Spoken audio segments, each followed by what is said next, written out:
Campaign will hand the gavel to ranking Democrat Adam Schiff, who said on the Sunday shows that Whitaker will be investigated.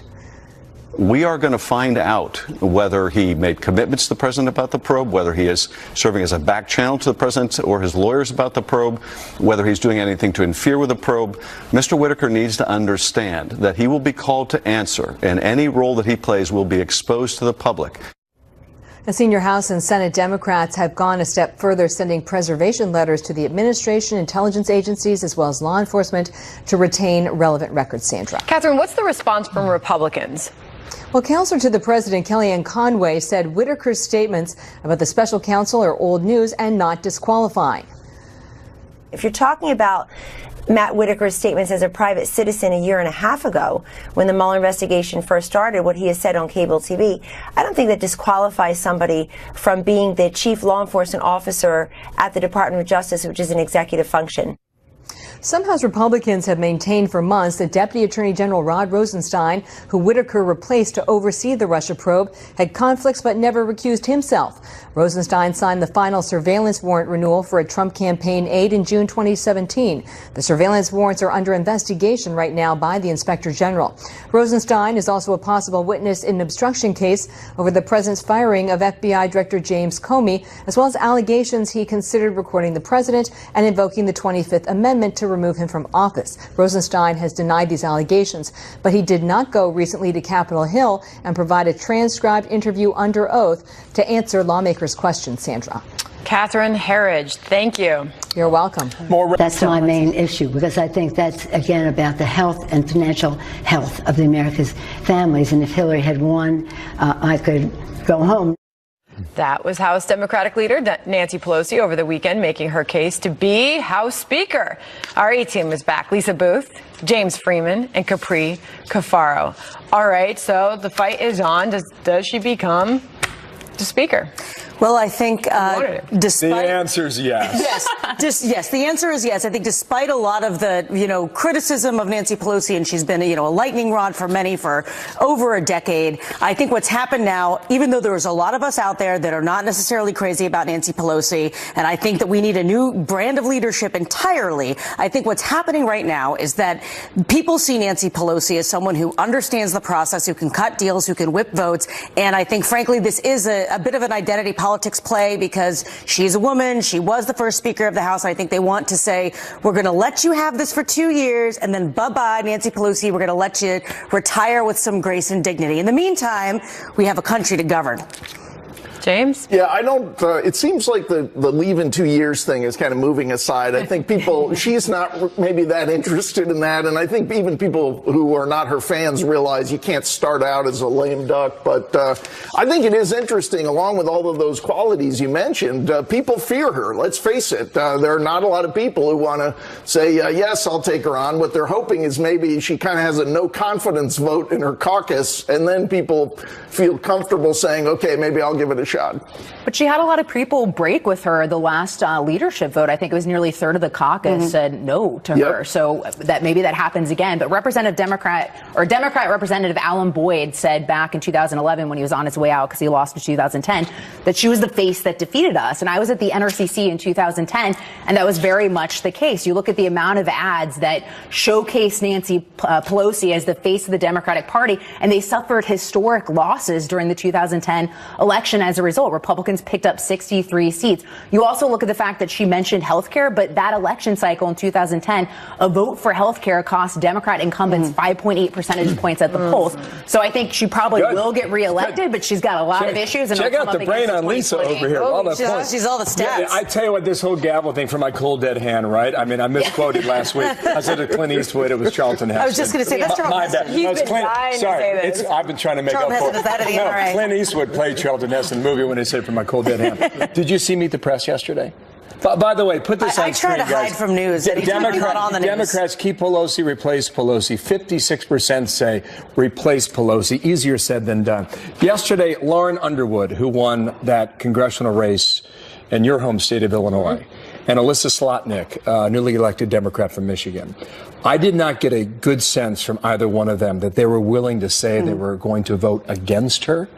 And I did not get a good sense from either one as to what the real message is for the next 2 years. How big of an issue could this be then for these incoming freshmen et al.? Right. Well, a couple things here. I mean, one is the issue of message, and the other is one of functionality within the caucus. I mean, here you have freshman members that are hoping that they get some decent committee assignments and not end up on the subcommittee on fisheries, right? And in the basement of the Longworth House office building. They want to be able to be players. Part of that is making sure that you are on the winning team of leadership, because leadership in the caucus, Democrat and Republican, make those decisions in regards to committee assignments. So I think that these freshmen are a little bit leery. They're trying to find a balance between assuring that somehow they're on the winning team so they get decent committee assignments, but at the same time don't want to align themselves with someone who may be I guess my question was, watching it, do they know?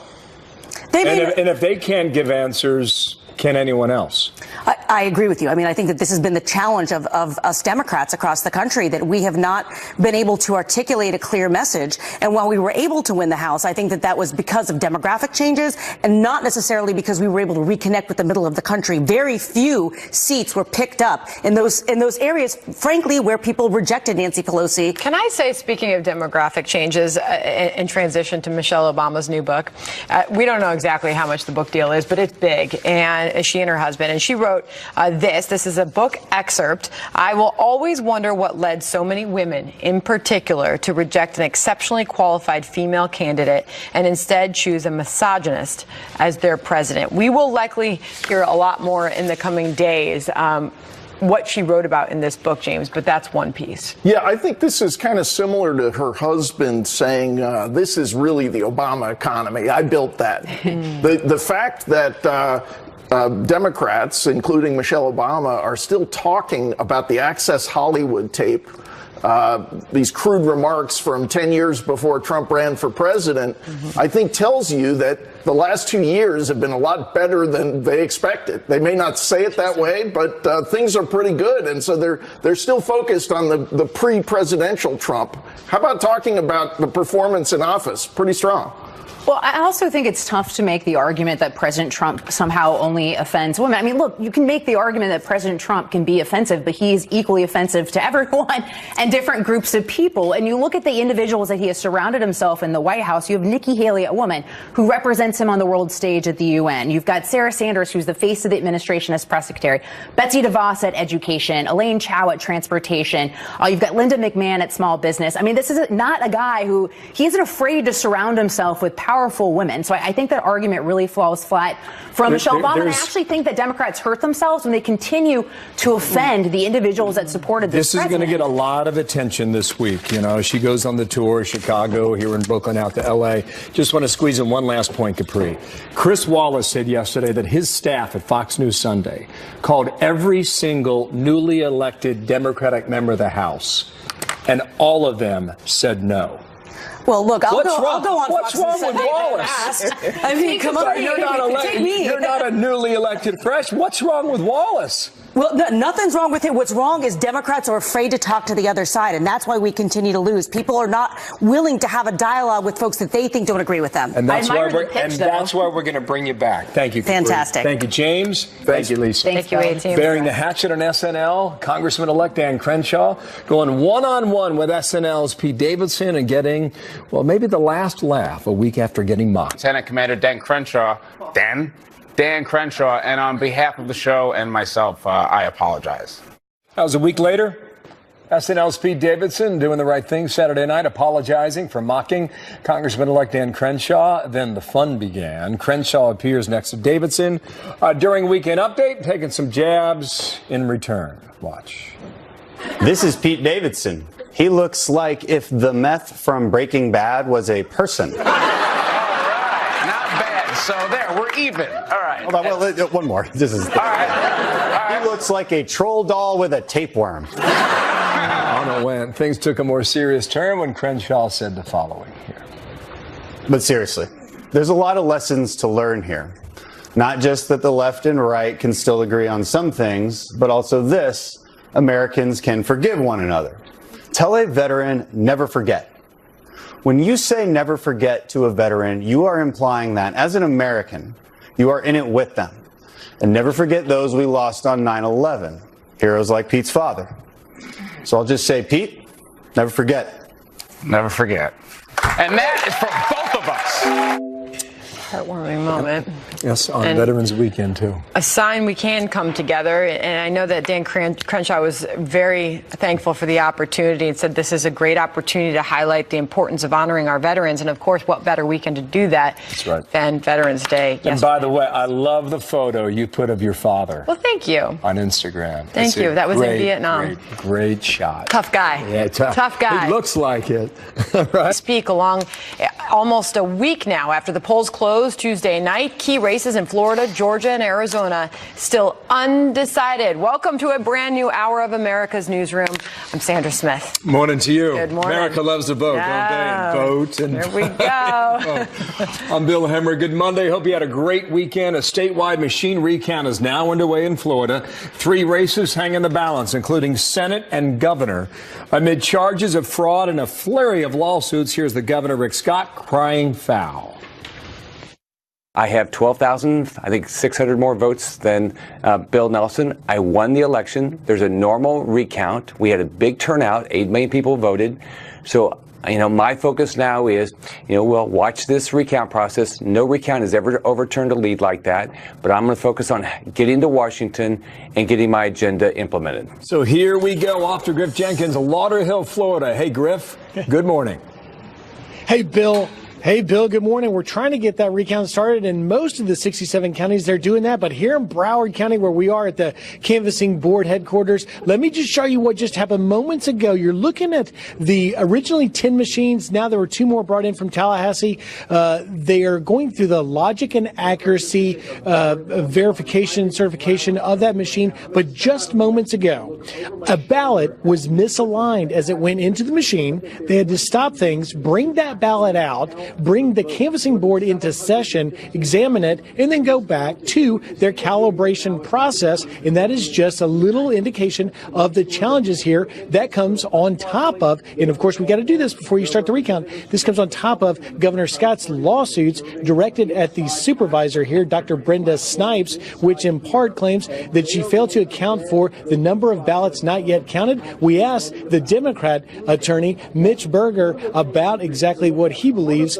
Ms. Snipes may be on account for. Here's what he had to say. Brenda Snipes might be underpersoned and might have too much thrust upon her suddenly. I don't think there's anyone who thinks she is dishonest or lacks integrity. Of why you would go in the So remember, we're trying to get the second unofficial recount done by Thursday. That's the deadline to turn them in, but things have still not started here as they try and get things underway. I asked the Republican attorney whether or not he, Bill Scheer, had confidence in Snipes. Here's what he had to say. Zero. I have zero from the beginning. I've been involved with her and her operation and the embarrassment that she causes to Broward County.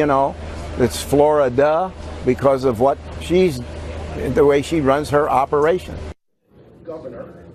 And it's not just Broward. Up in Palm Beach County, the supervisor of elections up there, Susan Booker, already saying publicly that she does not believe they're going to be able to meet the Thursday deadline. And lastly, not to further complicate it, but we did see a lawsuit filed by the attorneys for Senator Nelson in Miami-Dade for 266 vote-by-mail ballots in the Apalooka area. We'll find out what comes of that. So, as usual, we're off to the races here in Florida on a Monday with yet confusion and a little bit of a slow start to this recount in these areas. Bill? Thank you, Griff. Griff Jenkins watching it all there in Lauderdale. Thank you, sir. Sandra. More now on all this with John Bussey, associate editor at the Wall Street Journal and a Fox News contributor. John, it's great to see you this morning. Thanks for coming on America's Newsroom. So why are we here? Yeah. I mean, there's good news and there's bad news. The good news is a lot of people voted in this midterm. It's more than in decades, which shows the American interest in the election on both sides of the politics. The bad news is a lot of Americans voted in the election, and the system still sags under that burden, particularly in Florida, as we've seen in the past. You also have sort of new ways for Americans to vote by mail. This is not entirely new, but more and more folks are doing it. Somewhere in the order of 3/4 of people in Arizona voted by mail, which means that things can kind of languorously work their way through the mail system and perhaps not arrive on time. So you're dealing with all of those issues. Plus, look, look, it's bureaucracy, right? There's going to be a bit of ineptitude mixed into all of this.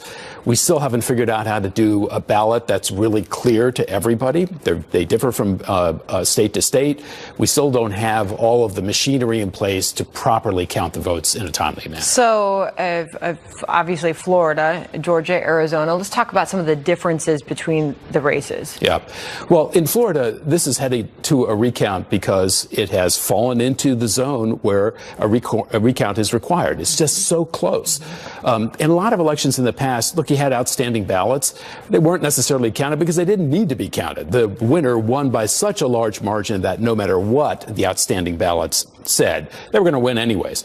In this instance, there's a lot of claims of fraud and this and that. But the legal authorities, the law enforcement authorities, and the Secretary of State in Florida says, there has not been any fraud. We're just overwhelmed by the ballots and the bureaucracy.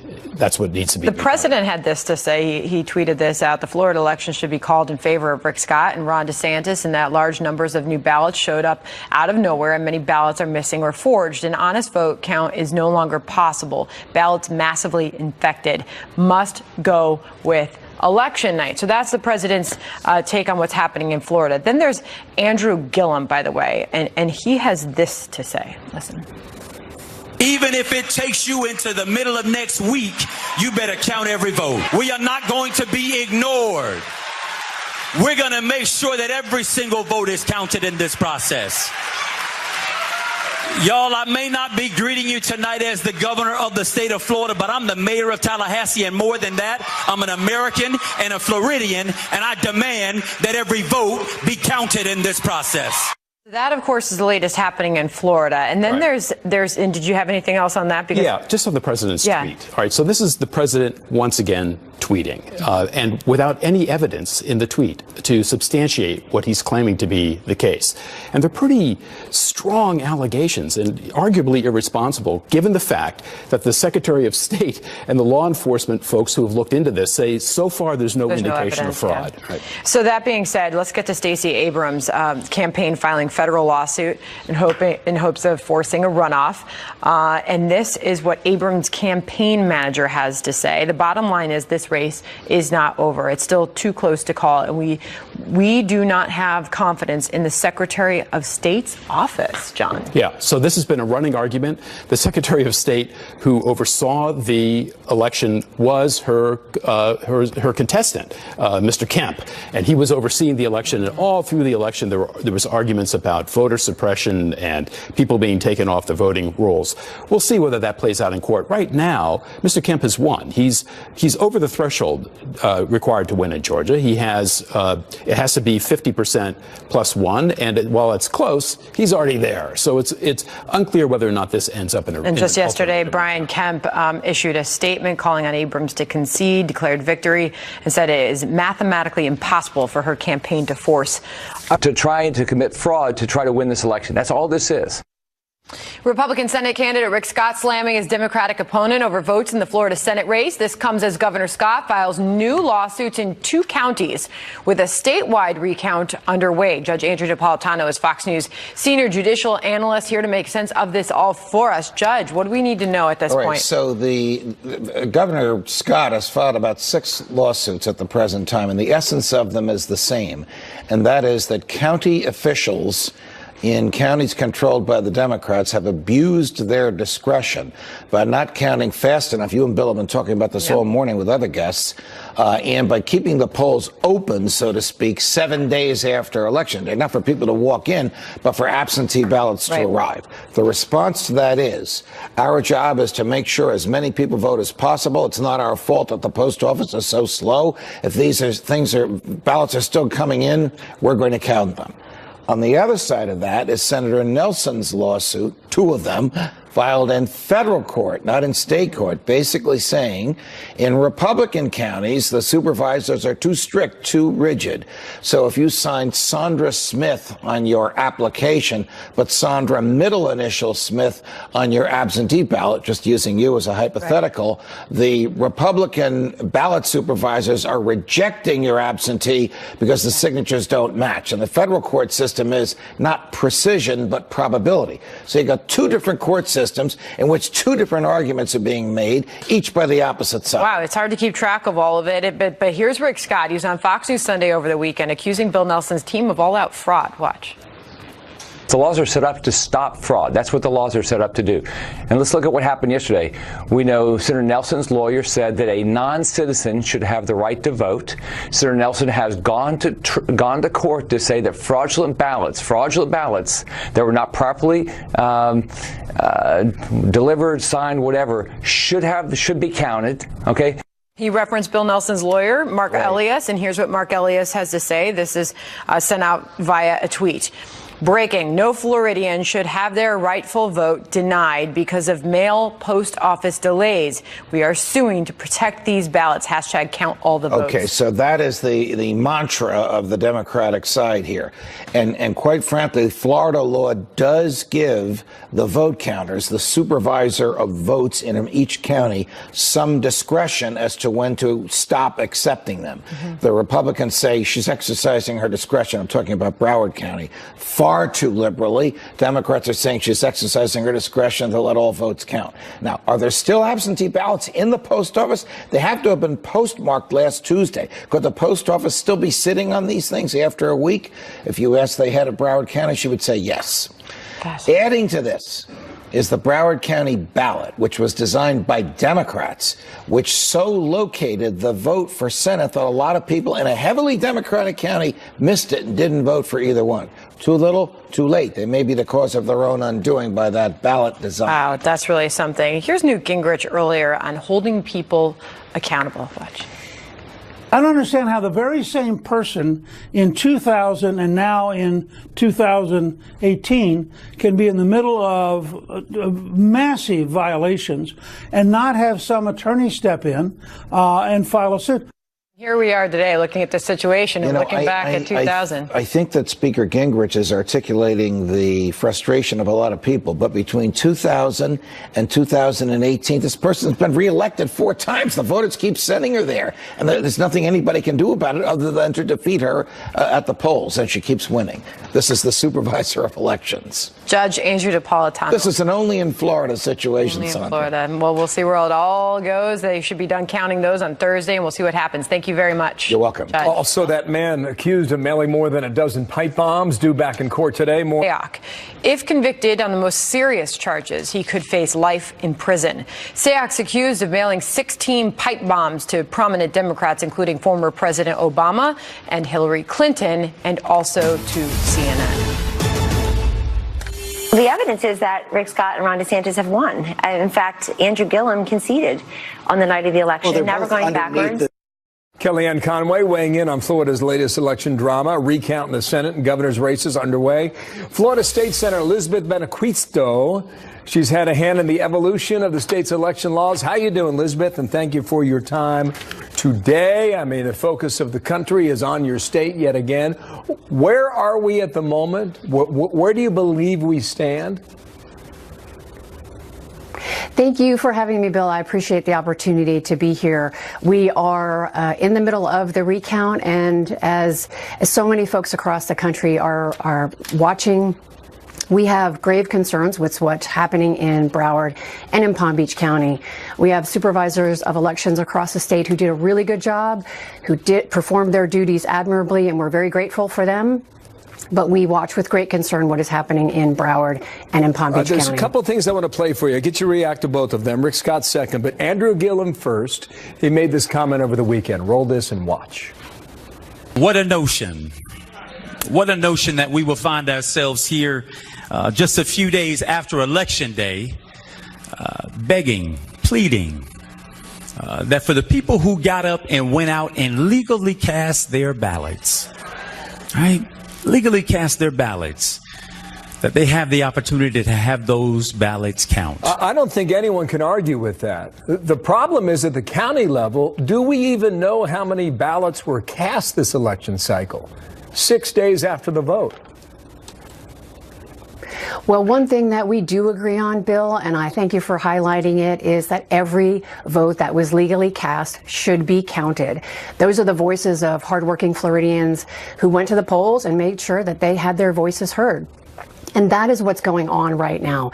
That recount is making sure that those legally cast ballots are in the pool and that they are in the counts to determine who has won this election. There are great margins in the governor-elect's race and in additional races. So we have every intention of making sure that the legally cast votes, those voices are heard. Okay, here is Rick Scott then, and you know where he's going with on this.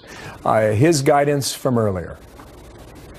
Yes, sir. We want free and fair elections. We want people to participate, but we don't want any fraud.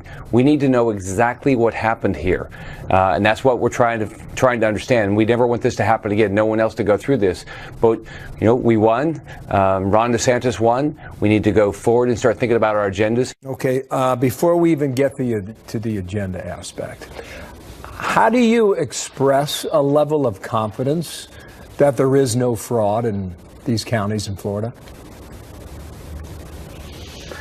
Well, what is occurring there is troubling, and we are watching those developments very closely. You cannot litigate your way to a win this cycle or in any election. The voters, 8 million strong, had their voices heard and cast through early voting and election day, and we know that those recounts will help solidify those results. But 2 judges have already weighed in on the inconsistencies and the issues that are occurring in Broward and in Palm Beach counties, and we will make sure as we move forward that any fixes that need to be put in place by the legislature will be done swiftly and accordingly.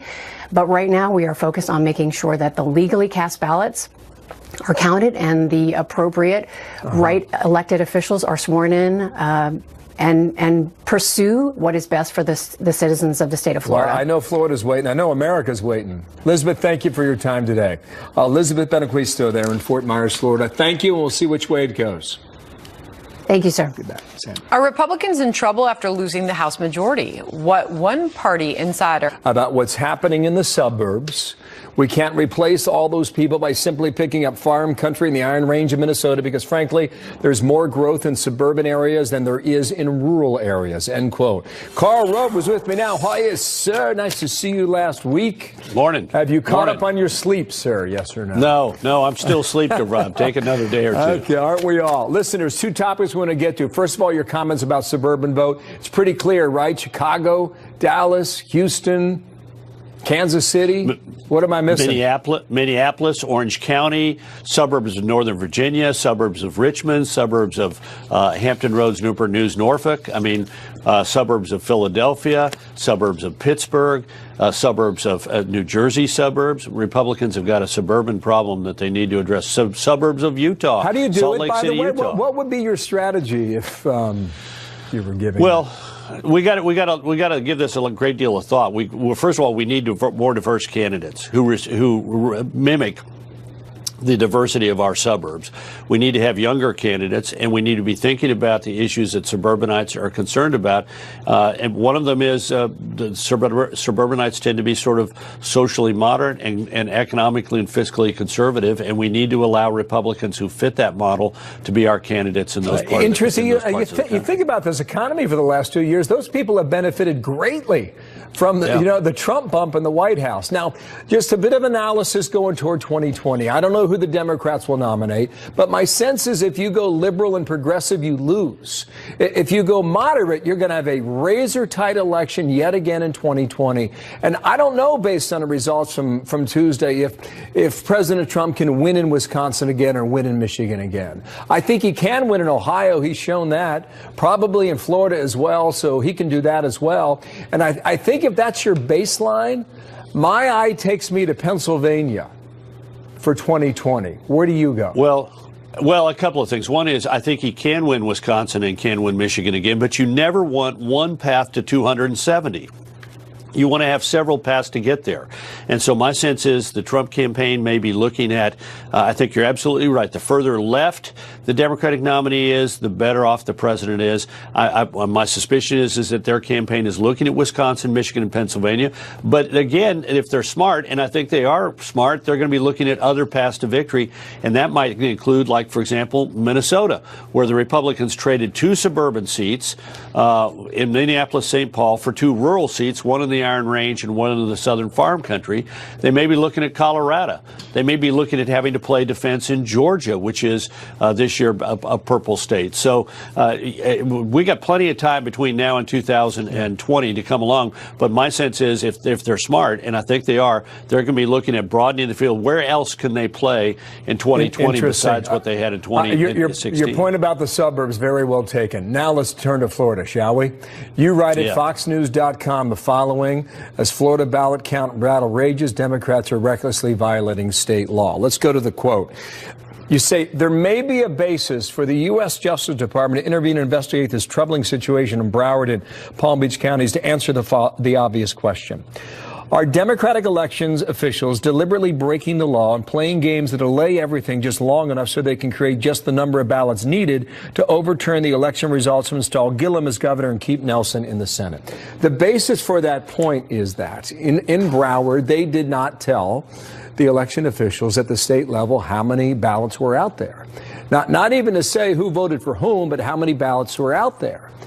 And this went on for days. Well, that's not the only problem there, though. For example, under Florida law, if there's a ballot that appears to have problems, that ballot has to be set aside, segregated, and then presented to the Board of Canvassing this week. And instead, the election supervisor in Broward County, she made the determination as to whether or not that was a valid vote, and then stuck that contested vote into the pot with all the other valid votes. She didn't have the authority to do that. In Palm Beach County, the election supervisor is refusing to allow designated representatives of the parties to observe, to be in the counting room. Instead, she forces them to be behind a glass wall where they can't see everything that's going on in the room and can't hear what's going on in the room. So there are lots of things going on in here. I mean, we saw this effort where the Nelson campaign wanted to count the ballots of people who are not U.S. citizens. That's clearly in violation of state and federal law. They have no right to cast a ballot,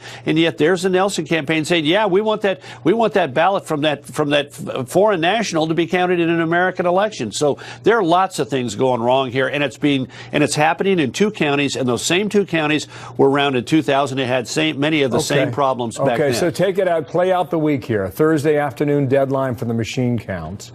And then I think you go to the following Sunday if a hand count is required. Right. Either way, Carl, one side is not going to budge, and there will be legal challenges. Yeah, and there should be legal challenges. Is that decided at the state Supreme Court in Tallahassee? Well, it depends if it involves a federal question. For example, equal treatment. The 14th Amendment says everybody gets equal treatment. Well, what happens if in Broward and Palm Beach counties, if you didn't mail in your ballot by the designated time, you didn't have it postmarked on Election Day, you had it postmarked later, and it gets received later beyond the deadline. Those 2 counties seem to be taking the attitude of we can count ballots whenever we want, however long we want, whenever they're received, and whenever they were postmarked. And we get to make those determinations. Well, that's not equal treatment. Carl, thank you. We'll see how it unfolds there in Florida. Thank you so much there. Deja vu, bad deja vu all over again. Got it, man. Thank you. See you later, Sandra. A humanitarian disaster unfolding in Yemen right now as fighting escalates between rebels and government forces there. We'll have a live update in moments. Also, first, Acting Attorney General Whitaker taking over the Justice Department, why Democrats want him to recuse himself from the Russia matter, and more, possibly. The appointment of Mr. Whitaker should concern every American. $100 a share, now off 9 points so far. That Apple seems to be the big story here. Yeah, I mean, technology seems to be leading the markets lower. Lumentum Holdings, it's a company that supplies parts to the iPhone, to Apple to make the iPhone face recognition technology. They seem to forecast that because of one of their biggest customers, that sales would be down 30%. So analysts are now downgrading Apple, and that's weighing on Apple and a lot lot of the big technology names, and that's leading to this big sell-off that we're seeing, but also a strong U.S. dollar, fears of inflation, rising interest rates. There's sort of this perfect storm right now for the sell-off that we're seeing to kick off this Monday morning. We'll see where things go. It's not even noon yet on the East Coast. Cheerio. Yes. Here we go. All right. All right. 15 minutes. Meanwhile, the future of Robert Mueller's Russia probe is in question following President Trump's appointment of Matthew Whitaker as acting attorney general. If he does not recuse himself, top Democrats threaten to subpoena him when they take over the House in January. Very first witness after January 3rd, we will subpoena or we will summon, if necessary, subpoena Mr. Whitaker. The questions we will ask him will be about his expressed hostility to the investigation, how he can possibly supervise it when he's when he's come out and said that the investigation is invalid. Joining us to discuss the fate of the Mueller investigation is Republican Congressman Darrell Issa, chair of the House Oversight Committee, who has been nominated by President Donald Trump to be director of the United States Trade and Development Agency. He joins us now. Congressman, thank you for coming on the program this morning. So a lot of us are trying to figure out Democrats clearly calling on Whitaker to step aside. Why, first of all, do they want him to do that? Well, I think they'd like to have Rod Rosenstein be the new Attorney General if they could. But it's an odd situation that so quickly things change. A few years ago, Jerry Nadler was complaining about the cost of investigations when we were doing them to the Obama administration. Apparently, Jerry Nadler doesn't remember that Attorney General Eric Holder used the term Issa and his idiot cronies in a text, and yet he didn't question whether or not he could fairly do the job as Attorney General. The fact is that the administration has made it clear that Whitaker is not there to fire Rosenstein. He is not there to fire Mueller or to end the investigation. He is, in fact, acting, and for a good reason.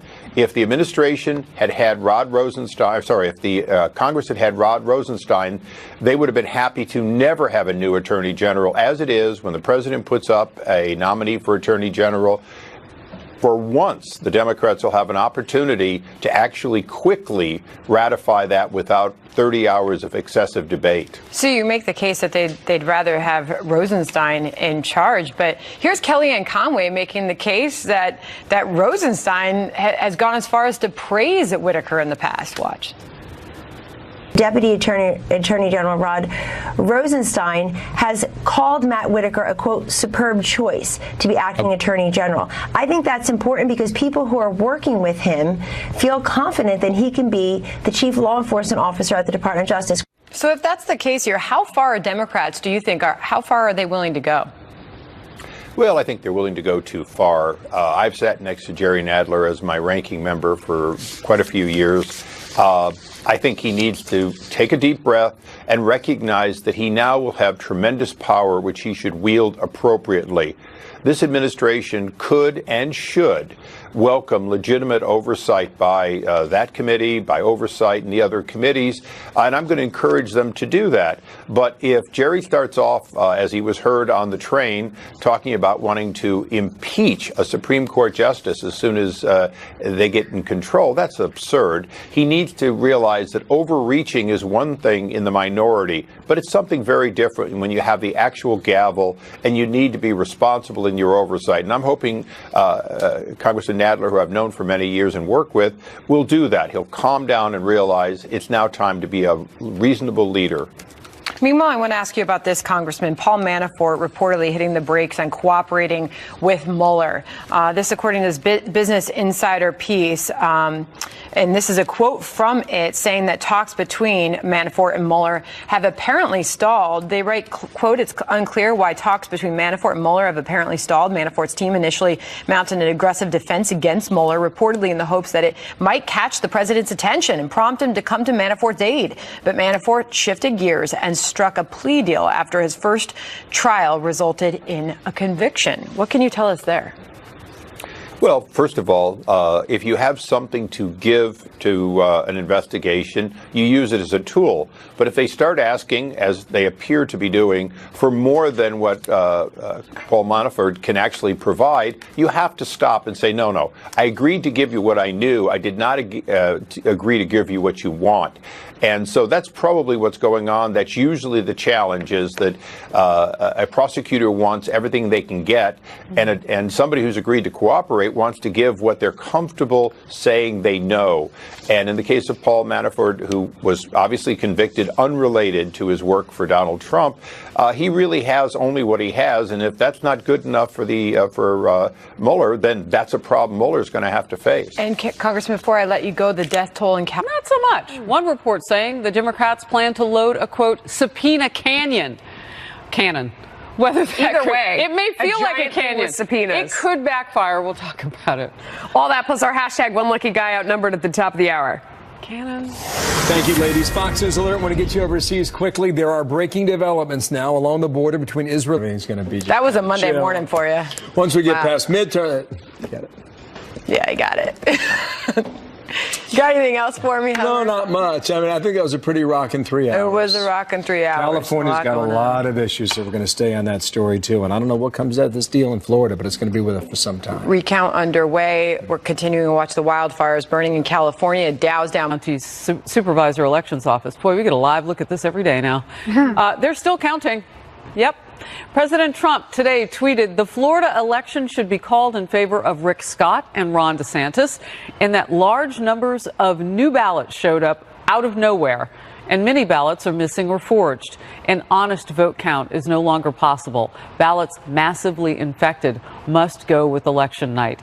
Senate candidate Governor Rick Scott accused his opponent, incumbent Democrat Senator Bill Nelson, of committing electoral fraud. Watch it.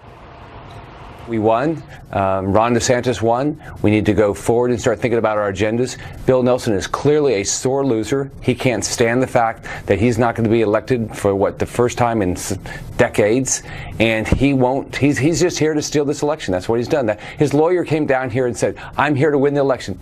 I'm not here to get a free and fair election, make sure votes are counted." No, he wants to win the election. That's his only purpose. A Nelson campaign attorney accusing Scott's campaign of trying to throw out lawful votes. And yesterday, House Minority Leader Nancy Pelosi responded to the president's allegations of possible voter fraud in the Sunshine State. My experience with the president is any time he charges somebody with something, he's just projecting what he might have done himself. Obstruction, suppression of the vote, those kinds of issues are, I think, wrong and not in honor of our sacred right to vote. So no, there is no election fraud. What there is an honest count of the vote. Griff Jenkins live at the Broward County Board of Elections. Boy, on Friday it was electric, and it looks like time has not moved. It's not moving, Harris. The deadline is Thursday for the recount in all 67 counties in Florida. In Miami-Dade, neighboring, they're about halfway done. But here in Broward County, they haven't even gotten started. Let me show you what's happening here at the headquarters. You're looking at ballots being fed into the machines, but that's actually just the first step of separating page one of over 700,000 ballots. They spent most of the day dealing with the calibration of two new machines brought down from Tallahassee at 4 a.m. when I was here, and yet they still haven't started the actual counting of the ballots. They've got a long ways still.